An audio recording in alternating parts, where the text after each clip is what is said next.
उत्तर प्रदेश की राजनीति के गलियारों में हवा हमेशा गर्म ही रहती है।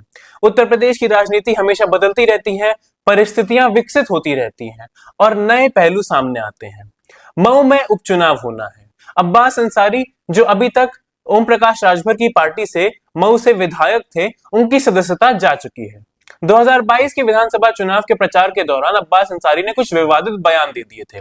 उन बयानों पर उन्हें अदालत से सजा मिली और सजा के कारण उनकी सदस्यता रद्द कर दी गई। इसका मतलब अब मऊ में उपचुनाव होना है।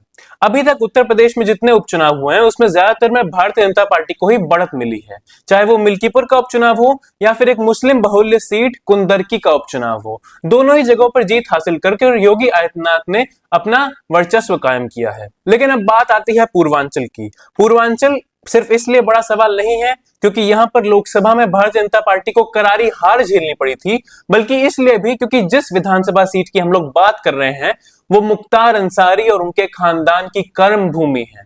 वहां पर मुख्तार अंसारी का कई दशकों तक वर्चस्व कायम रहा है और उनके बाद उनके बेटे, उनके भाई, उनके परिवार के लोगों का ही वर्चस्व कायम रहा है। सवाल ये उठता है कि अब मुख्तार अंसारी इस दुनिया में नहीं है। गाजीपुर से अफजाल अंसारी सांसद हैं। घोसी लोकसभा सीट जिसमें मऊ विधानसभा आती है, वहां से भी समाजवादी पार्टी ने जीत दर्ज की थी। तो क्या मऊ का विधानसभा सीट समाजवादी पार्टी आसानी से निकाल ले जाएगी या फिर मिल्कीपुर की तरह उसे यहां पर भी एक हार झेलनी पड़ेगी? आमतौर पर इस सीट पर चर्चा करना कोई बहुत बड़ा विषय नहीं हो। जहां पर मुख्तार अंसारी का वर्चस्व कायम है और लगातार उनके परिवार से लोग जीतते आए हैं, जाहिर सी बात है कि अंसारी परिवार का समर्थन जिस भी दल को होगा उसी दल का नेता यहाँ पर चुना जाएगा। लेकिन पिछले उत्तर प्रदेश के उपचुनावों में जो कुछ हुआ उसके बाद से आप किसी भी उपचुनाव की गारंटी नहीं ले सकते हैं। उत्तर प्रदेश में संभल में हुए उपचुनाव में भारतीय जनता पार्टी जीत दर्ज कर देती है, जहां पर समाजवादी पार्टी को भरोसा था कि कुंदरकी से वो ही जीतेंगे। यहां तक कि कुंदरकी से जो सीट खाली हुई थी वो समाजवादी पार्टी के ही विधायक ने खाली की थी। और उस विधायक ने क्यों खाली की थी? क्योंकि वो उस इलाके के लोकसभा क्षेत्र से सांसद बन चुका है। जियाउर रहमान बर्क अब संभल से सांसद हैं।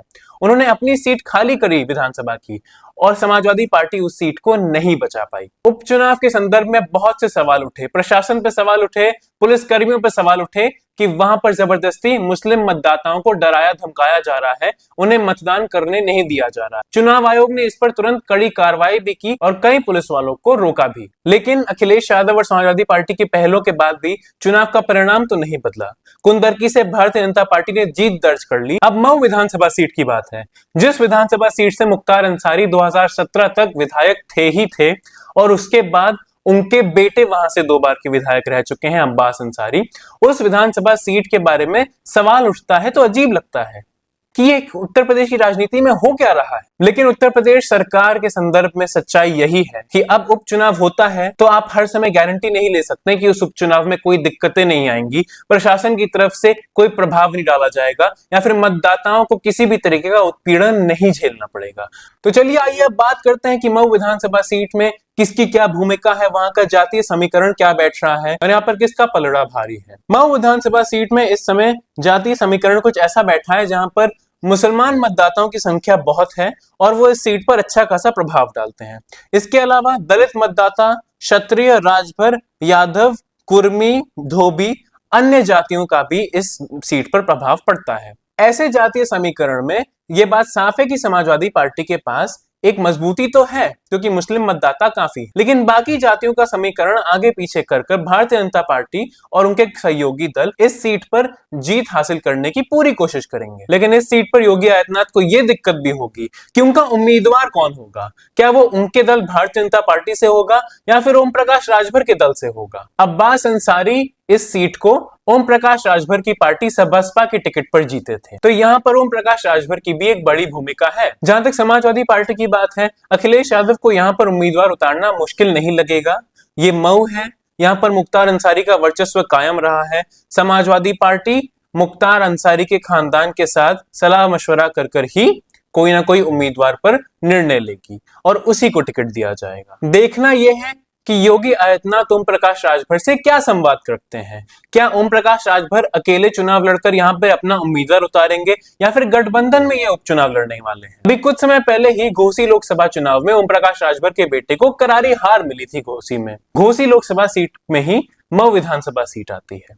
तो यहां पर एक साल पहले हारने के बाद अब दोबारा ओम प्रकाश राजभर जब चुनाव लड़ने आएंगे तो वो जीतने के लिए और भी ज्यादा उत्सुक होंगे। वहीं दूसरी तरफ पूर्वांचल और गोरखपुर की राजनीति से आने वाले योगी आदित्यनाथ जो अब मुख्यमंत्री हैं, वो भी इस मऊ विधानसभा सीट को जीतने के लिए बहुत उत्सुक होंगे। उन्हें मुख्तार अंसारी की सीट जीतनी है, वहां पे कमल खिलाना है, ये दिखाना है कि मुख्तार अंसारी को आखिरकार उन्होंने हर तरीके से हर छोर पर हरा दिया है। फिलहाल के लिए तो ऐसा ही लग रहा है कि योगी आदित्यनाथ यहाँ पर भारतीय जनता पार्टी का उम्मीदवार उतारने के लिए तैयार हो गए हैं। लेकिन ये उम्मीदवार कौन होगा, ये कहां से आएगा, किस जातीय समीकरण के आधार पर वो अपना उम्मीदवार चुनेंगे, इन सब सवालों का जवाब अभी हमारे पास नहीं है। तो क्या मऊ में त्रिकोणीय मुकाबला होगा? एक तरफ भारतीय जनता पार्टी, एक तरफ ओम प्रकाश राजभर और एक तरफ समाजवादी पार्टी, या फिर भारतीय जनता पार्टी और समाजवादी पार्टी के बीच में ही ये लड़ाई की जाएगी? जो भी हो, एक बात साफ है कि ये सीट मुख्तार अंसारी के परिवार के लिए जीतना बहुत जरूरी है। ये मुख्तार अंसारी की पारिवारिक सीट कह लीजिए इसको, ये इतने समय से अंसारी परिवार के हाथ में रही है। अगर इस बार इस सीट पर भी कमल खिल जाता है तो ये पूर्वांचल में आने वाले विधानसभा चुनावों के लिए एक उंगली तो जरूर खड़ा कर देगा कि समाजवादी पार्टी दोबारा से मजबूत हो पा रही है या फिर भारतीय जनता पार्टी के संगठन के सामने एक बार फिर कमजोर पड़ जा रही है।